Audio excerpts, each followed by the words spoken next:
Ang mabuting balita ng Panginoon ayon kay San Mateo. Papuri sa iyo, Panginoon. Noong panahong iyon, isinama ni Jesus si Pedro at ang magkapatid na Santiago at Juan, at sila'y umakyat sa isang mataas na bundok. Samantalang sila'y naroon, nakita nilang nagbagong anyo si Jesus.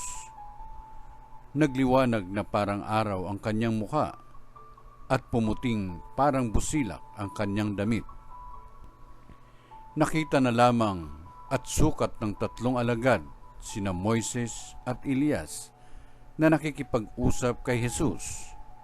Kaya't sinabi ni Pedro kay Jesus, "Panginoon, mabuti pa'y dumito na tayo.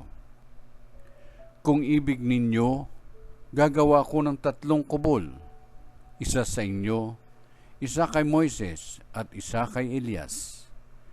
Nagsasalita pa siya nang liliman sila ng isang maningning na ulap. At mula rito'y may tinig na nagsabi, "Ito ang minamahal kong anak na lubos kong kinalulugdan. Pakinggan ninyo siya." Ang mga alagad ay natakot ng gayon na lamang nang marinig nila ang tinig, at sila'y napasubasub. Ngunit nilapitan sila ni Jesus at hinipo. "Tumindig kayo," sabi niya. "Huwag kayong matakot."